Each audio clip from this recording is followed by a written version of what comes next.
When I was a kid, I loved to make tuna patties, and you know what? They taste even better in a delicious soft white sandwich. And I'm going to give these tuna patties a little bit of a twist by adding some sweet potato. So let's start with the sweet potato. I need 300 grams of cooked sweet potato. What I've done with this is just placed it into a tray and then baked it in the oven 180 degrees for about 25 minutes to 30 minutes, or until it's really, really soft. And by roasting it, it's not going to be too moist. It's actually going to have a lovely, nice, concentrated flavour. And look at the colour of that. This is such a great way to bake your vegetables. So, like I said, we only need half of this sweet potato, and I'll just scoop out this really soft flesh. And we don't want any skin in there. And then with a fork, give that a really good mash, just so it's nice and smooth for our patties. So once this is all mashed, we can now add some flavourings to this. About half a bunch of spring onions. I'll line them up and I want to finely chop them just into little rounds. I want the white part and the light green part. That's plenty. I'm not using good old classic onion for this because I think it's quite dominant and quite strong. I want to taste the sweet potato. I want to taste the tuna in this. Then I'm going to just cut this a little bit more, just running a knife through it 3 or 4 times. Great. In with our sweet potato. And now for the hero of this dish, you need 425 grams of tuna. So we're just going to drain that off. And at the moment, it's really chunky, which is fantastic for salads. But for these patties, I want it to be fine. So we'll just drain it, pop it into our sweet potato mixture. And then with our fork, we'll mash it together. So evenly distribute that so it goes really flaky.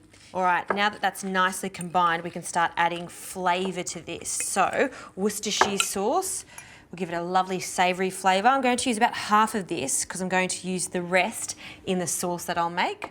Also some Dijon mustard, and we want half of this Dijon mustard, along with the zest of 1 lemon. Now for some binding ingredients, a little bit of egg. I have 3 eggs here. I'm going to use it in 2 different ways. We're going to use this to bind, but also use this to crumb it. So just give it a really good whisk.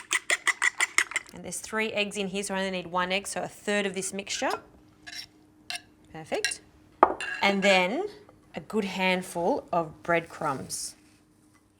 A small pinch of salt. You don't need too much salt for this because the tuna already has some salt in it. And then a crack of pepper. All right, using our fork again, we'll mash everything together and combine it.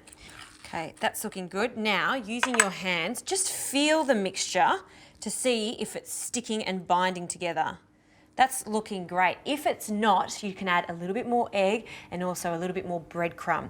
So before we get on to making these into the patties, I want to make a really quick sauce to go with this. This is a fabulous Murray Rose sauce, which is a combination of mayonnaise, good old ketchup, and the kids will love this recipe. So in with some ketchup, some Dijon mustard, and we'll mix that together, along with the remainder of that Worcestershire sauce. And then if you like a little bit of a zing to this or a little bit of spice, then some Tabasco sauce. You can leave it out if you don't want it though. I like a lot of it. Now some lemon juice, just a small squeeze of lemon. And then for some extra creaminess, some sour cream, 2 teaspoons. 1, 2. Okay, now with the back of the spoon, just break up that sour cream and then mix that together. All right, let's put this to the side now and we can start making these patties. You need to form a production line of crumbs, which will be the last thing that we add, some flour, and the eggs that we whisked before, we'll bring them back. So now for the patties, we need 4 even patties. So I'm going to break up this mixture. We'll grab the first one. And I want these patties to not be round but square, because I'm going to put this in good old classic white square bread, which is about the same size as my palm. I'm going to measure it out and then just even putting it onto the board, flattening it and making it square. And you can do this throughout the crumbing process. So into a rough square to start with. Now we start with a little bit of flour. So I'm just going to swap these over quickly. And we want to lightly place it in the flour and shake off the excess, putting it on all of the sides. And then keep shaking and keep forming that square as we put it in to the next mixture, which is our egg. And then flip it over so all sides are coated, and then into our panko crumbs. Now, panko crumbs are a really dried form of crumb, so it's going to be a really, really crispy patty. You can also use fine crumbs if you like. So I'm just going to carefully take that out. So that's our first patty done. I'm going to continue this. So I've got 4 patties, then we can start frying them.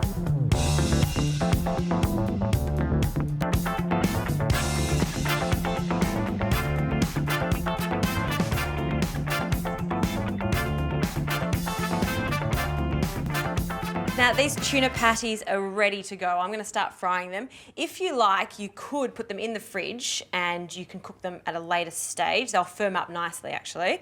And now I'm frying this in olive oil, so shallow frying, about 1 centimetre's worth of oil. And then we'll put that on a medium heat, and then 2 at a time, we'll just very carefully lift the patties and then pop them in the oil. Now these are going to cook for about 1 minute on each side. Wait until they're super golden brown, turn it over and keep cooking them. Then I'll drain them on some paper toweling.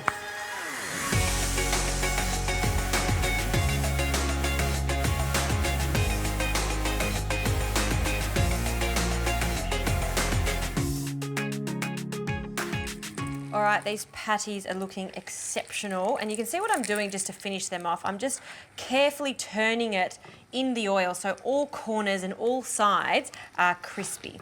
So we'll take that off, turn the heat off, and then drain it on our paper toweling. And now for the really fun part, which is assembling this delicious sandwich.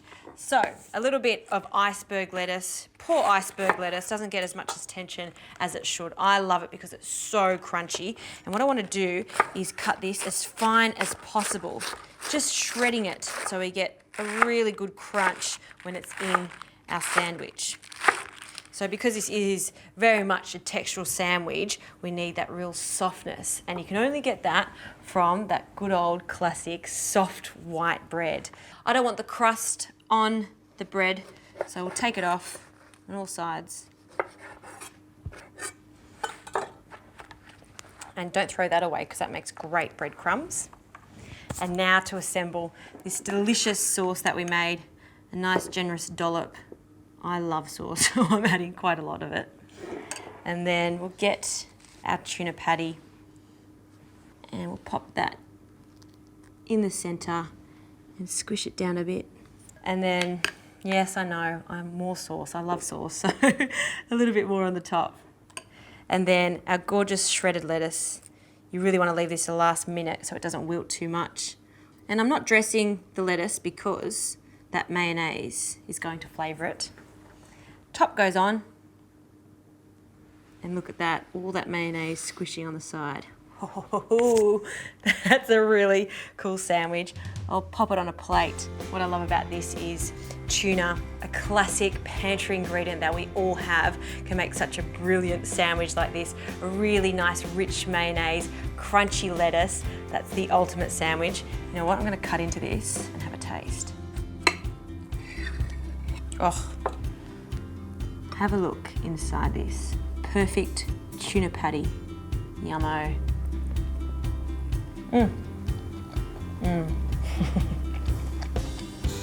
That's a delicious sandwich.